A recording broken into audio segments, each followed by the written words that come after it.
Wifi news కి స్వాగతం. లో నిజామాబాద్ కిసాన్ సమ్మేళనంలో కేంద్ర హోంశాఖ మంత్రి అమిత్ షా పాల్గొననున్నారు. ఆహ్వాన పత్రికను ఆవిష్కరించిన జిల్లా బీజేపీ నాయకులు. జగిత్యాల బీజేపీ జిల్లా కార్యాలయంలో ఏర్పాటు చేసిన సమావేశంలో నిజామాబాద్లో జాతీయ పసుపు బోర్డు కేంద్ర కార్యాలయం ప్రారంభోత్సవం సందర్భంగా నిర్వహిస్తున్న రైతు సమ్మేళనం ఆహ్వాన పత్రికను బుధవారం ఆవిష్కరించిన బీజేపీ మాజీ జిల్లా అధ్యక్షులు పైడిపల్లి సత్యనారాయణరావు బీజేపీ నాయకులతో కలిసి ఆహ్వాన పత్రికను ఆవిష్కరించారు. ఈ సందర్భంగా మాజీ జిల్లా అధ్యక్షులు సత్యనారాయణరావు మాట్లాడుతూ రైతుల దశాబ్ద కళ సహకారమైన సందర్భంగా ఈ నెల 29న నిజామాబాద్లో జాతీయ పసుపు బోర్డు కేంద్ర కార్యాలయం ప్రారంభోత్సవానికి మరియు రైతు సమ్మేళన కేంద్రంలో కేంద్ర హోంమంత్రి అమిత్ షా పాల్గొంటారని, ఈ కార్యక్రమానికి జిల్లాలోని రైతులు, బీజేపీ నాయకులు, కార్యకర్తలు పెద్ద ఎత్తులో పాల్గొని విజయవంతం చేయాలని కోరారు. ఈ సమావేశంలో బీజేపీ రాష్ట్ర కౌన్సిల్ సభ్యులు నల్వాల తిరుపతి, జిల్లా నాయకులు రాగిల సత్యనారాయణ, సుంకేటి దశరథరెడ్డి, జిల్లా కార్యాలయంలో కార్యదర్శి జుంబర్తి దివాకర్, పట్టణ అధ్యక్షులు కొక్కు గంగాధర్, మండల అధ్యక్షులు ఇట్నేన్ రమేష్, ఆముదరాజు, సిరికొండ రాజన్న తదితరులు పాల్గొన్నారు. కెమెరామెన్ లక్ష్మణ్తో వైఫై న్యూస్ జగిత్యాల. నమస్కారాలు. ఈరోజు ఆహ్వాన రైతన్నలతో ఆహ్వాన పత్రాన్ని మనం ఈరోజు రిలీజ్ చేసుకున్నాం.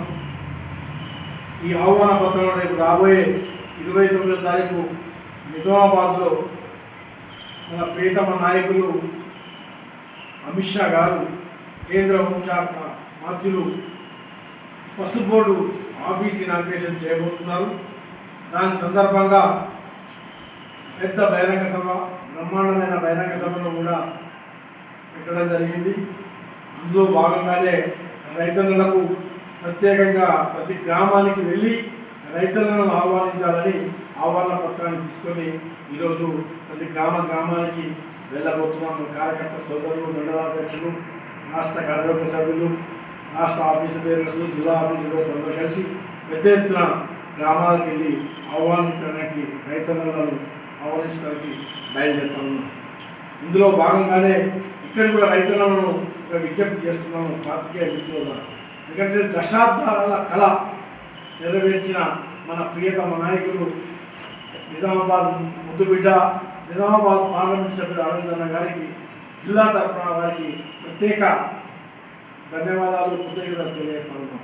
ఎందుకంటే 40 సంవత్సరాల నుంచి రైతులలో పోరాటం చేస్తూ ఉన్నారు, పసుపు బోర్డు రావాలి, పసుపు బోర్డు రావాలి.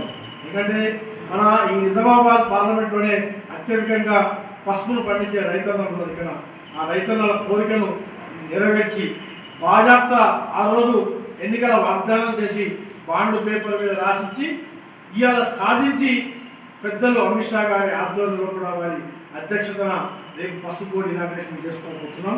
దానికి పాత్రికేయ మిత్రుల ద్వారా మీ అందరికీ విజ్ఞప్తి చేసేది, అందరూ కూడా పెద్ద ఎత్తున నిజామాబాద్ పట్టణానికి 29వ తారీఖు నాడు 1:30 ప్రాంతానికి వారికి అక్కడికి తరలి రావాల్సిందే నా యొక్క విజ్ఞప్తి.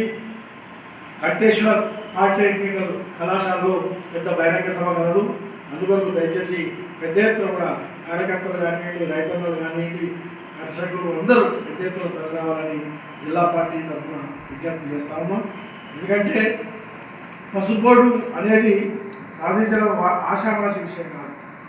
ఎందుకంటే దాదాపు 5 సంవత్సరాలు ఎక్కడి మెట్టు లేదు, తిరిగిన ఆఫీస్ లేదు. పెద్దలు అరవింద్ గారు తిరిగి లాస్ట్కు దాన్ని సాధించుకుని రావడం జరిగింది.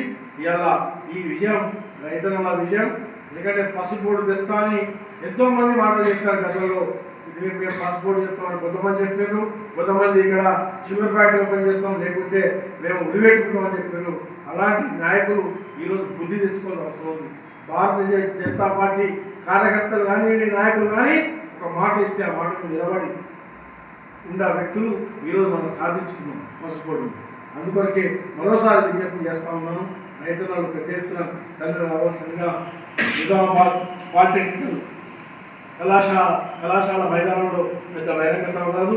ఇదే విధంగా పెద్దలు మన ప్రియతమ ప్రధానమంత్రి నరేంద్ర మోడీ గారు కూడా మరోసారి జిల్లా పార్టీ తరఫున, రైతన్నల తరఫున, పసుపు రైతుల తరఫున వారికి కూడా కృతజ్ఞతలు తెలియజేస్తూ జై భారత్ మాతాకి.